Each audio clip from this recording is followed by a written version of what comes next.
What started out as an Onion joke, seriously, it was a joke in the Onion, that air conditioning is sexist.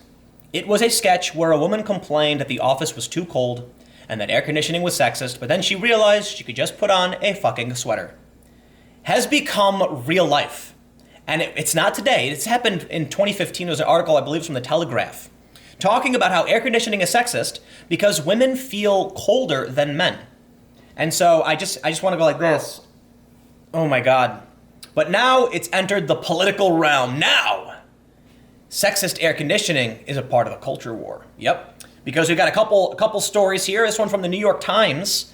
Can an office temperature be sexist? Women and science say so. My God. Now, why would the New York Times run an article about whether or not office temperature could be sexist? Is there any possibility that this has something to do with politics, the culture war? Certainly the New York Times didn't just up and decide that air conditioning was sexist. Oh, it's because there's going to be a debate between New York's gubernatorial candidates and they're making it a sexist issue. Okay, let's go back to the New York Times. I don't know if the New York Times covers that story, but we'll get to it. It's a sweltering 92 degrees outside, which can only mean one thing. Co-workers are arguing over the office thermostat. The debate over the proper office temperature during the summer was given new life on Tuesday as Cynthia Nixon's team suggested that room temperatures were notoriously sexist in being geared toward the comfort level of most men. People immediately responded on social media. You know what this reminds me of? There's a saying. There's actually two.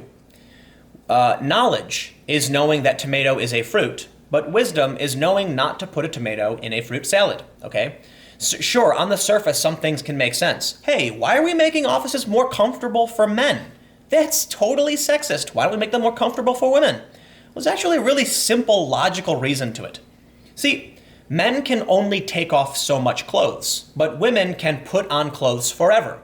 So you have kind of one trajectory. And I will admit that it is relatively unfair to say women should put sweaters on. But what's the alternative? Men take your clothes off, right? So according to science, men feel warmer than women, mostly due to having more mass in general, but more muscle mass. And thus, men like the room to be a little colder to be comfortable. Women like the room to be warmer. However, if we're talking about an office and we have a bunch of dudes and a bunch of women, and you say we want the room to be warm so women are comfortable, all those guys will be drenched in sweat, sitting there just really uncomfortable, and there's not much they can do. They can roll up their cuffs, they can unbutton their shirt, they can take their jackets off, but eventually there's nothing they can do. Women can put sweaters on and remain comfortable. So it's, to me, a rather silly idea that lends itself to this idea that, for one, I think this is a fake argument because I honestly don't know a lot of women who are freaking out because they have to wear sweaters. Personally, I like wearing sweaters. Hey, make the room super cold, I'll put a sweater on, but apparently it's sexist. So Monica Hess, I don't know who this is, but she says, Cynthia Nixon asks for the debate hall to be 76 degrees, and I'm sitting here in my work snuggie wondering if this is actually the opening salvo of the revolution. Seriously, it's a lack of empathy, right? That's what it says to me.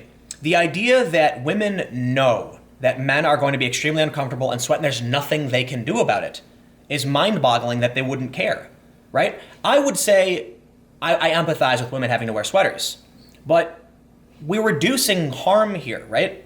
Women wearing sweaters in an office isn't that bad, or an office snuggie. What is a snuggie? Is that like one of those blankets with sleeves? Is it that difficult to wear a jacket or a sweater when you're working? I mean, I don't know. What I do know is that it's true that guys feel hotter than women, and it's surprising that whoever these women are, they just don't care about reducing the amount of uncomfortability, right? That means that, to an extent, women might be a little less uncomfortable if they have to wear a sweater, but at least no one's miserable. Like, it's really miserable being drenched in sweat all the time. It's not that bad. I don't know, maybe that's just me. This is all coming from my opinion because I'm somebody who likes being cold, right? I would rather stand in the freezing cold shivering than sitting there drenched in pouring sweat, right? I don't know. Maybe that's something to do with I wear the beanie all the time. Carrie Howley, a professor of creative writing at the University of Iowa, who wrote on Twitter that she never felt more invested in a political debate, said her remark was meant to be facetious. Awesome. That's fantastic. Thank you. But she said Mrs. Nixon's request for the temperature to be 76 degrees was perfectly reasonable. Yeah, I don't disagree with that either. I mean, 76 is pretty all right. Yeah. I feel like cold office temperatures are a burden that are placed on women. Yeah, okay, no, that is ridiculous. She added, I feel like it affects performance in a way that is surprising to people. I become less effusive, less articulate, less extroverted when I'm uncomfortable with the temperature. So maybe the solution is to make the room a little bit warmer, so guys might be a little, but the women at least aren't having to wear sweaters. I don't know what you do. Carrie Howley. I have never been more invested in a political debate. 49% of Americans control 100% of the office thermostats. Don't engage me unless you're willing to argue at 79 degrees. That's insane. Like, come on, man. It's mind-blowing. I could not work at 79 degrees. I'd leave. Seriously. It's crazy that one alternative is someone putting on a sweater and being uncomfortable, and the other is guys literally being just drenched in sweat and not actually able to have productive meetings. Look, you're not going to do a sales pitch drenched in sweat. You got to look cool and crisp. Okay, so maybe we should relax the dress code for guys too. Like, I'm willing to make some concessions here in terms of the office. You make the room as hot as you want, but then I'm gonna put on like a swimsuit. I don't expect me to sit in 79 degrees. Ms. Nixon is set to debate Governor Andrew M. Cuomo on Wednesday, and she has requested the temperature in the debate hall be set to 76 degrees. Mr. Cuomo is notorious for preferring chilly conditions at his public appearances. Research lends support to the Nixon campaign's claim that office temperatures are based on male preferences. A 2015 study said temperatures in most office buildings are set based on a decades-old formula that relies on the metabolic rates of men. The authors of the study argued for reducing gender-discriminating bias in thermal comfort by raising temperatures because raising temperatures could help global warming. But 76 degrees, many thought that was excessive. 76 degrees is absurd unless you're a grandparent in Florida. But the thermostat patriarchy is real. I agree with that. I do believe that in most offices it is set to the comfort of men. I just think that there's a logical reason for it. Look, if it was the other way around, I have no problem wearing a coat. I actually have this really cool coat that I love wearing. I would absolutely love... Okay, how I got an idea. Set the thermostat to 50, everybody freezes their ass off. Everybody has to wear a coat. How about that? That's a compromise. Make everybody uncomfortable, but everybody gets to wear a coat so that, it's not so bad. Then everyone's equal, right? One of the best things about self-employment is not having to lug a space heater to work with me in the summer. Seriously?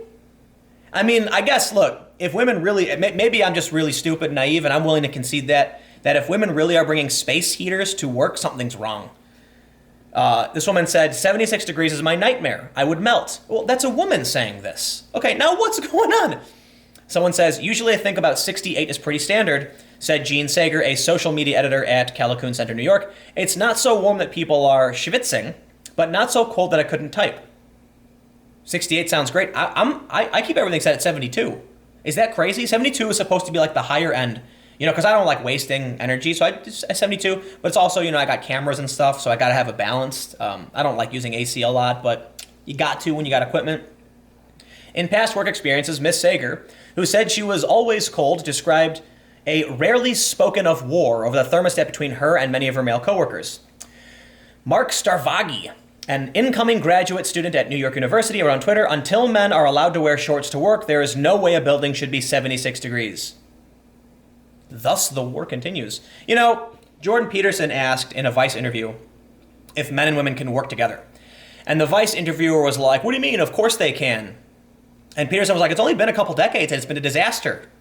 He's not wrong. I mean, there's been lawsuits, sexual harassment, Me Too, all this stuff. Now we have the great debate over air conditioning.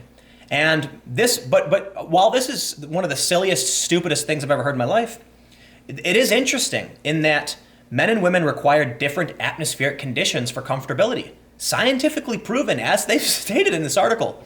Does that mean that in order for people to be comfortable, men and women need to be separate in the workplace in different climates? Do they need one office room for men where it's colder and one office room for women where it's warmer so that everyone can work at peak efficiency? Honestly, that might make a lot of sense. If you want to increase the productivity of everybody, efficiency and comfortability, then maybe women need a slightly warmer room where the women can be and the men need a slightly colder room where the men can be. And it's not like you can't go into each other's rooms. It's just an idea of giving everybody maximum comfort. Someone said, I had to wear a button-down shirt and I'm sweating and they have a blanket on because they're wearing a dress or skirt, Mr. Starvagi said in describing past work experiences. When Deborah Cohen was looking for new jobs, she focused her search on positions where she could work from her home in Tampa, Florida, in part because of the temperature of office buildings. She was successful in her search and now works from home as a call center representative with full control over the thermostat. Her preferred temperature is 76 degrees. Honestly, if I could, I'd put it to 50. I just, all the way down, everybody wears a coat. How about that? So let's see. Melissa DeRosa, Mr. Cuomo's top aide, posted a picture of the governor's dog, Captain, lying in ice. She said he was recovering from attending debate prep in Team Nixon's preferred temperature. But L. Joy Williams, an advisor to Miss Nixon, insinuated that her request was part of a strategy. She posted a GIF and wrote, "Maybe you say 76 degrees and get 65 instead of freezing at 50." Despite the divide over ideal temperature, the response to Miss Nixon's request highlighted a pervasive issue in the workplace. "I think this is part of what sexism is," Mr. Savagi said. "It's not just mistreatment of women, but it's these norms and expectations that society have of men and women." Professor Howley added, "It just seems to me that it is an outdated equilibrium that we all live in. I was genuinely excited to see Cynthia Nixon challenging the equilibrium." Okay, I just want to end with this. If you are somebody who believes that women should get control of the thermostat, no problem. I think it is unfair. What is the solution for men? In a situation where the office is cold, everyone can put on a jacket. In a situation where an office is hot, you can't take your clothes off. So what do we do? If you want to make the room warmer so that you are comfortable, if you're a woman or someone who likes a warmer temperature, then what do you say to those who have nothing they can do? Literally nothing. Like a guy can't take his shirt off in an office. What should he do? Should he leave? Right? So this is the issue to me. It's like, maybe it's not fair, but at least if it is too cold, you do have an option, right? Whereas if it's too hot, what the fuck are you supposed to do? I don't know. I think it's the stupidest issue in the world. Personally, I think the reason they're bringing it up, if they can get Cuomo to sweat, they can make him look bad, uncomfortable, and they can degrade his performance. And that's probably why he likes it cold, so that he can control how comfortable he is by wearing clothes. If they make the room really warm, he is going to suffer. But ultimately, I think his official statement was, "I don't care about the temperature," or something like that. Yeah, anyway, everything's sexist apparently, but stick around because now I've got another HuffPost article that's sexist too, and it'll be up in just a minute.